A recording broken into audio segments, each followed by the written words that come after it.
Hey, what's going on, everybody? This is Alan Anthony from Phone Tech at Work, and today I want to give you my first impressions of the LG G8 ThinQ 7 days later. So let's start the video, show you what I'm talking about. Pop.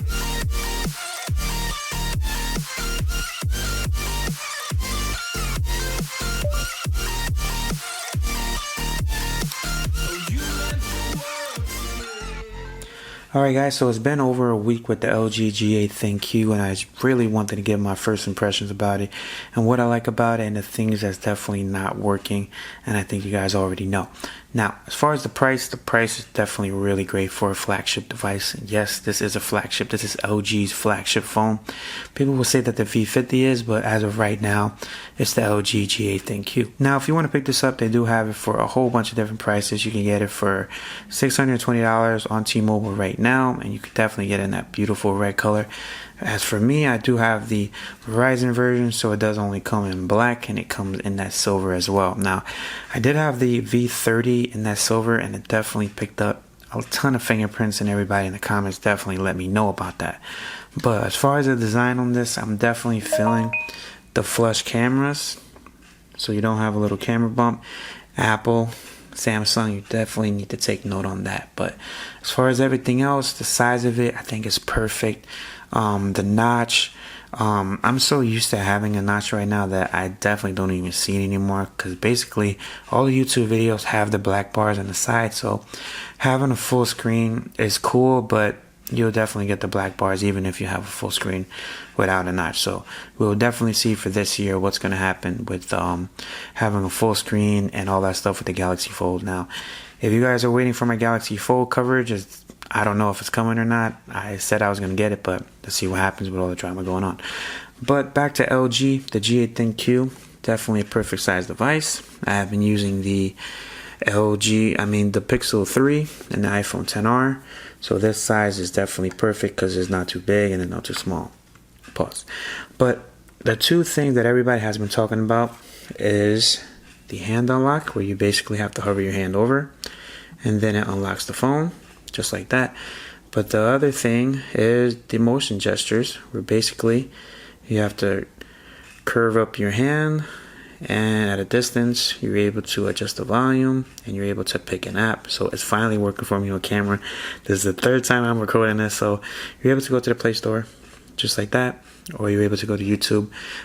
It's worked about probably 70%. No, I'm lying. The hand unlock has been working probably 60%, and that motion gesture is probably 50%. It works whenever it wants to work. I prefer the face unlock because it's really, really fast on this phone, but I prefer the fingerprint and the face unlock. But the hand unlock works and is pretty cool to show people.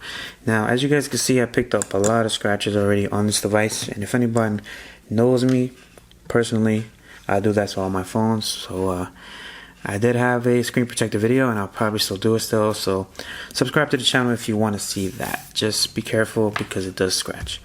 Now, as far as the cameras, it's basic cameras. If you guys ever had an LG phone, it's definitely pretty much the same thing. You got Pro mode if you definitely want to go into depth. You can shoot in RAW. You could definitely do a whole bunch of stuff. But I think the cameras are definitely a little bit, I think in auto mode it's a little bit too smooth, you could say. So, and for like days where it's like a little bit rainy days, like it looks really, really bland.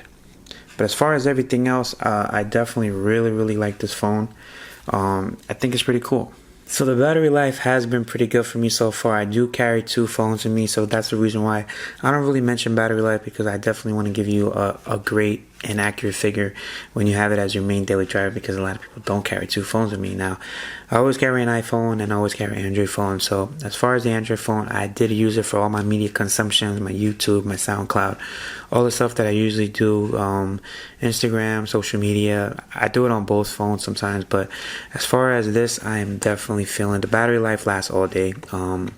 I left the house at 10 a.m. and it's at 43%, but I was really busy at work, so I didn't really go all out on the phone. But I'm definitely feeling the battery life, because on days that I do use it a lot, it lasts the whole 8 hours. If you guys are wondering, the screen on time, I haven't really been paying attention to that, but if I could guess, is definitely between 5 and 6. After having so many phones, you're able to guess. So a quick little note, when you do get the phone, it is set to 1080p, so you definitely have to change it if you want to. If you could see the difference, I definitely saw the difference because it definitely looked like it was a little bit grainy, especially with the whites, and especially after having a Pixel 3 and iPhone XR, I could definitely tell the difference when it comes to 1440p. So that's the reason why I set it when I can, especially when I have it.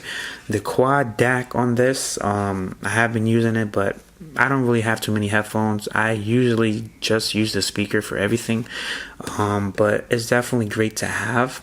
I think it would be great if they had an IR blaster, but the headphone jack is definitely a plus because I am still not in the craze of Bluetooth headphones yet. The AirPods, I was waiting for black ones, but they're not coming out with black ones. The Galaxy Buds, I heard that they're 50-50. Some hate it, some like it, so I'm definitely in the middle, so I just stick with what I know. And I have a Pixel 3 resting, so I have been using this, so I have been using my wired headphones, no question. Alright guys, so just to sum up what I like about the phone, I definitely love the size of the phone. The screen is definitely vivid. It's definitely not the same phone that you get with the old LG phones. This is definitely something different. I definitely love the flush camera, and I definitely love the fingerprint scanner. This thing is almost 100% all the time.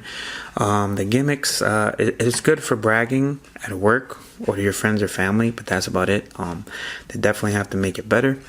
But as far as everything else, this is my first Snapdragon 855 processor phone, so this thing is snappy. I think it's better than the V40 at this point. If you have a G7, I'm not sure because I didn't have the G7, but I have the G6. So if you have the G6 or the V30 or the V40, the V40, maybe you could keep that around a little bit longer just to see what the V50 is like compared to it.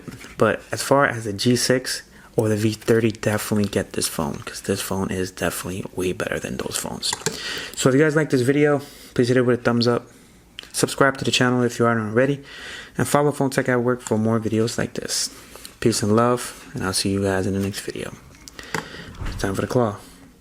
Oh man, this thing never works. Peace and love.